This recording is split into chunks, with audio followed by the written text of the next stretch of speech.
Я часто люблю говорить о том, что глобализация дает нам, малым народам, просто такие возможности, о которых просветители прошлого века и не могли мечтать. Например, я уже где-то с пару недель балуюсь с чатом GPT, заставляя его писать различные эссе на осетинскую, кавказскую тематику. И вот буквально эссе о геноциде осетинского народа 1920 года он написал за 20 секунд. Причем различные вариации, каждая из них отличная. Единственное, что ему не хватает, это чуть больше информации о осетинах и других кавказских народах. Проблема в том, что большая часть контента, который производится нашим народом, она русскоязычная. Чат GPT, как я понимаю, он гораздо лучше учится на английском. Но даже и русский он хорошо понимает, но все-таки взаимодействие на английском идет гораздо лучше, и гораздо проще. Но есть еще и другая проблема. Она состоит в том, что осетины репрезентуют себя всему остальному миру на русском языке. Понятно почему, потому что русский язык это второй ключевой язык как в Северной, так и в Южной Осетии по очевидным причинам. Проблема заключается в том, что мировой интернет, он на 60% англоязычный. И как любит говорить Батрас Сидамон, мир игнорирует трагедии, которые лишены голоса. Отсутствие контента об осетинах на английском языке, это как раз таки, в современных реалиях, это и есть отсутствие голоса. И вот чат GPT, он может помочь нам исправить эту ситуацию. Как?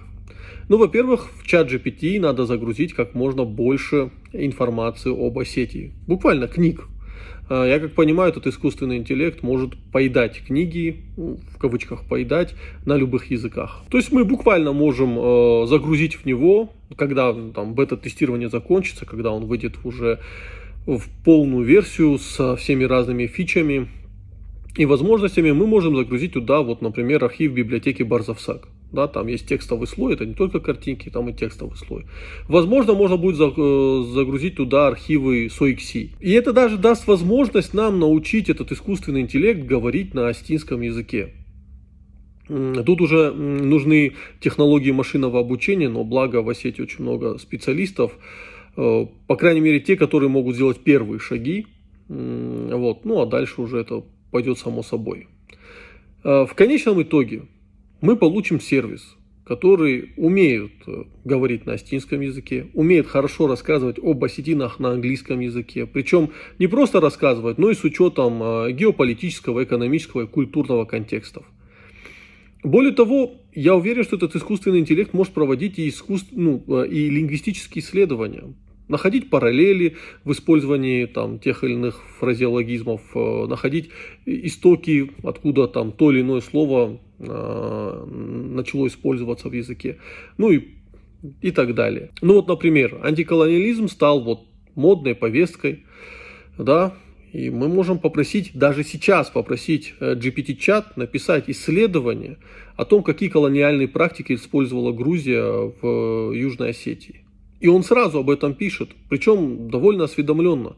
Понятно, если бы в чат GPT он был знаком с работой Марка Блиева, Южная Осетия в российско-грузинских коллизиях, по-моему, такое название, он бы гораздо лучше написал об этой истории. Да, но даже сейчас, подчеркнув информацию из Википедии и других ресурсов, который он, наверное, индексировал, он уже может хорошо писать о колониальных практиках.